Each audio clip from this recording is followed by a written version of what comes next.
to the seekers of this place.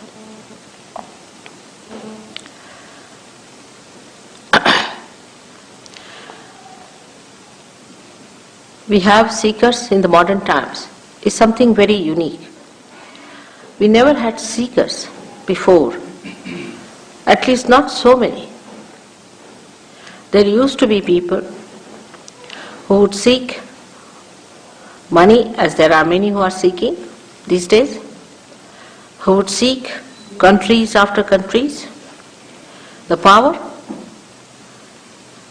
There were many who were seeking these few pearls of bliss of God, very few. The reason was the awareness, the collective awareness of human beings did not think themselves perhaps capable or perhaps needy, some seeking. But today, it's such a beautiful combination that there are seekers of very high quality born on this earth. Those who are seeking are in masses. They are not one or two here and there, sitting on top of a mountain cave or something and trying to meditate. But there are so many who are seeking, who feel dissatisfied with themselves, with whatever they have. They think there must be something beyond. Those who feel that they have not yet found their meaning, those who feel they have to find the purpose of their life, those who feel that there has to be something higher than what they are into. All such people are seekers not of today but of thousands of years.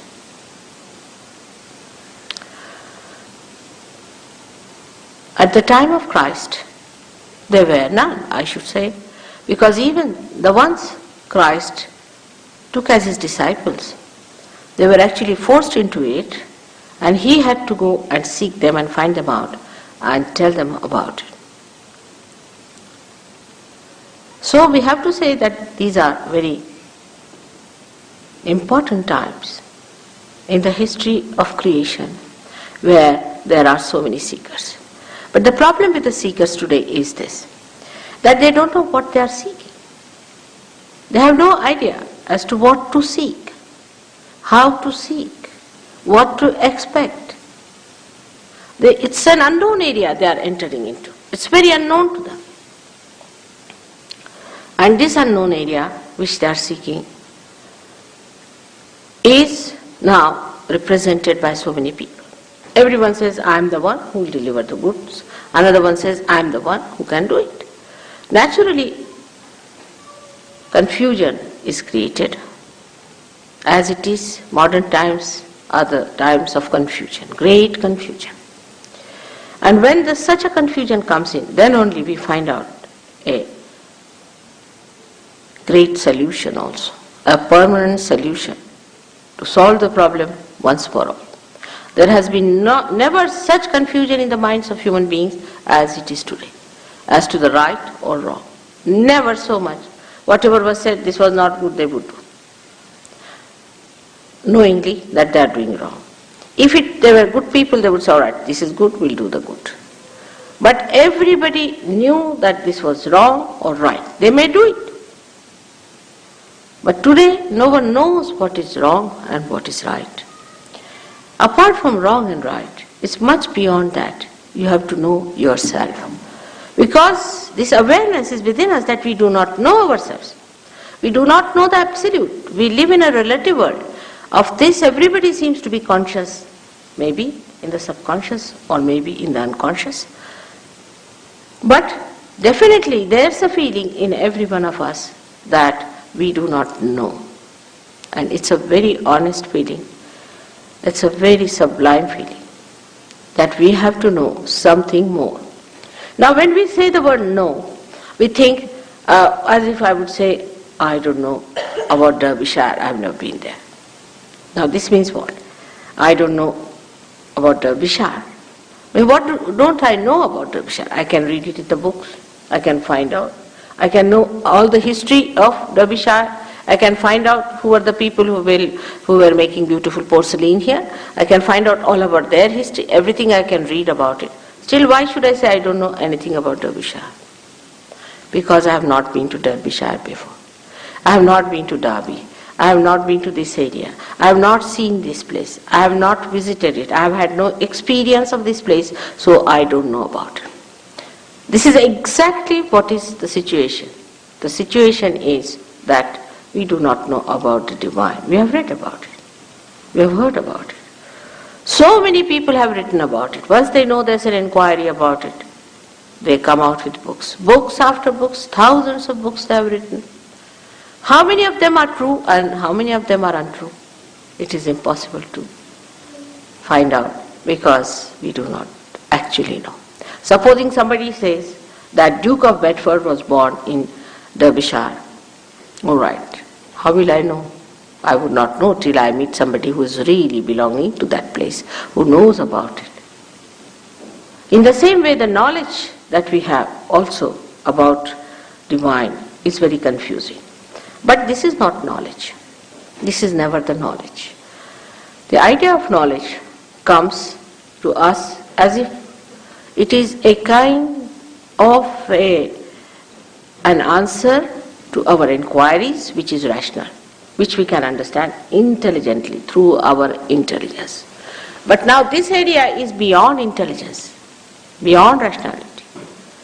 Beyond all that is limited is the unlimited area. All such unlimited areas can be only known by experience of your awareness. Now this one should understand is a very delicate thing. How to know something, an experience of our awareness. Not an experience you suddenly see a light, so it's an experience. I mean, you can always see a light. It's so great. The people feel about it that they have seen some light suddenly sparking before them. Nothing so great. There could be some area from there a sparking can come and maybe it is of no use to you, but just you might feel that you have experienced. So one must know that seeing is not experiencing. For example, a dog sees this instrument. But what does he know about it? He sees it.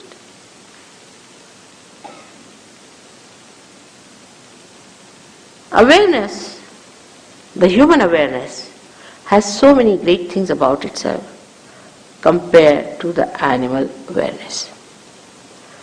For example, we can say the awareness of beauty, animals don't have. Awareness of cleanliness, animals don't have. Human beings have these built within themselves. They can feel it.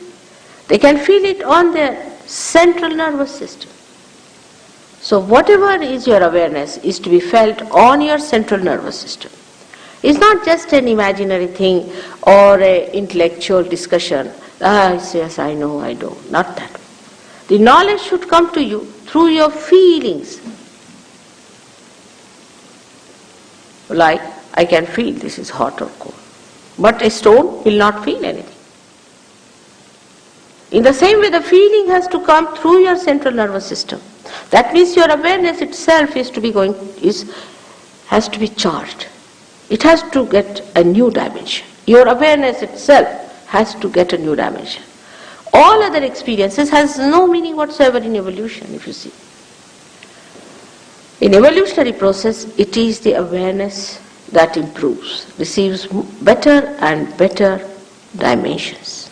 And these dimensions have reached its maximum at the time when you become a human being, where your awareness is just ready to receive the awareness of the universal being, of the collective being, so that you become the collective being. Now I would like to tell you about this within ourselves, how we are placed. For every practical purposes, you should not take me for granted. But you should not also deny what I tell you. It's like entering into a new university. We listen to the professor and we try to follow him. Supposing he propounds a hypothesis before you, then you just start judging it. Work it out. If it is true, then you call it a law.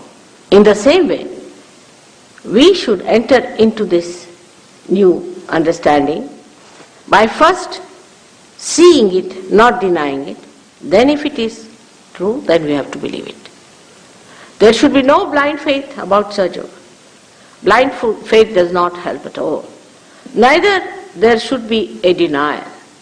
And with that cheerful attitude, if you just listen to me as a hypothesis, whatever I am telling you, you need not accept it as truth just now. But then the time has come for me to prove the truth to you.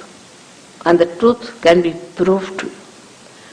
Time has come to prove the existence of God. To prove. Not prove that I give you a big lecture or take you to courts or some sort of a thing like that. But how am I going to prove it? On your awareness. It is going to be absolute experience of your awareness that you are going to feel God Almighty. Time has come to prove the scriptures, all the scriptures. The time has come to prove your own connection with God, your own relationship with Him, your own relationship with that primordial being, whether you call it God or anything, it makes no difference to God Himself. Whether you call Him by any name, there is God. And that God is not the way you conceive God. It's not the way you understand God or you know God, but is the God as He is. Unless and until you yourself feel Him, you are not going to believe in Him. Even if you believe under certain circumstances, it's a belief that is blind. It has no meaning for any intelligent person, and a day will come that such a person is going to denounce that kind of a blind faith. So now within ourselves, as I said, is a built-in system which has come to us through our ascent in our awareness at different stages, which is like a history written within ourselves, how we become human beings. Into different stages we were divided. First of all, the stage of the carbon, where we became alive. The dead became the life. That is placed at that point. It is below that great power within us, which lies in the triangular bone, which we call as Kundalini. This power is the power also described in the Bible as the tree of life. I'll appear before you like tongues of flames. But Bible being a very microscopic thing, it cannot be explained, the symbolicism of that, unless and until you get your new awareness or the vibratory awareness, it cannot be explained. Now this power is the power of desire, of the ultimate desire, the only desire, the real desire that we have within ourselves. All other desires become useless. See, in the affluent countries now, people have achieved affluence, they are rich, well-to-do, but they are not happy. People who are extremely affluent, like in Sweden and in Switzerland, they are competing among themselves. How many youths are going to commit suicide? Recently I learnt that Swiss people are better off. Many more Swiss people are committing suicide than the people who were young people in Sweden. This is the state where we should realize that affluence, if it was our desire, is not the real desire. Because when we got the affluence, we should have been very happy and joyous people, but we are not. And the basics of economics is that wants in particular may be satiable, but in general they are never satiable, means matter cannot satisfy your wants. So what is the want? What is the seeking one has is hidden in this power, and that is the seeking to become one with God, the yoga, the union with God, what we call the baptism. In the Quran it's called as the Peer. You have to become the Peer, the twice born.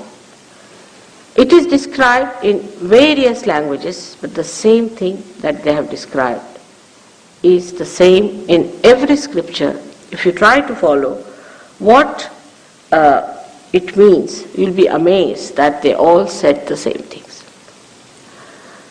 Now somebody might say there might be some other methods, Mother. It can be something else that can work it out. There's no other method, because this has been worked out for thousands and thousands of years within yourself since you became carbon, and is all arranged within you by nature.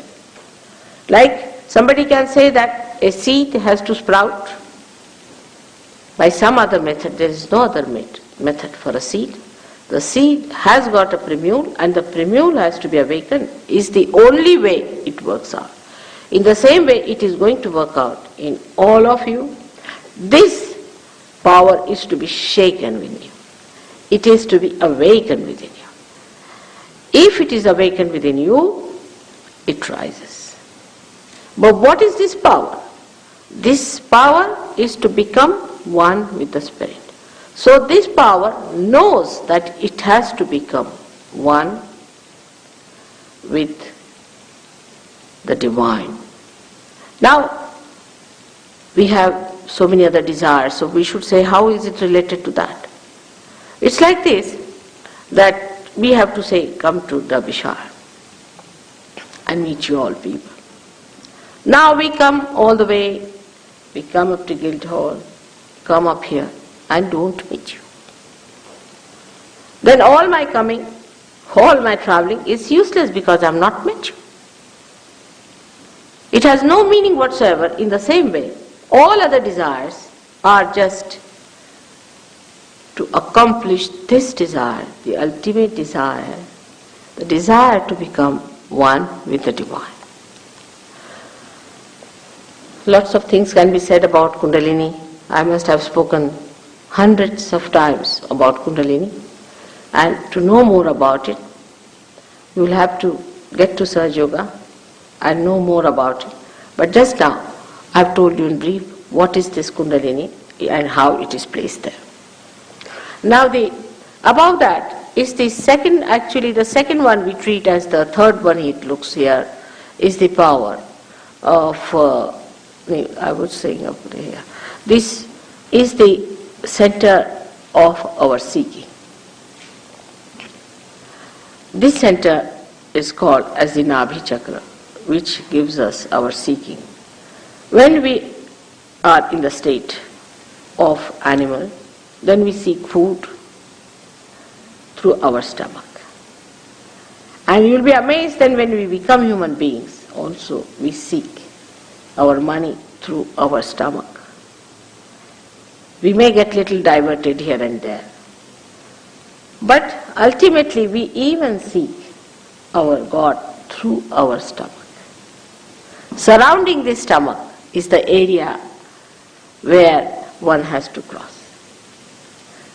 And this area is actually the area of the masters. All the primordial masters were born in this area, like Moses, Socrates.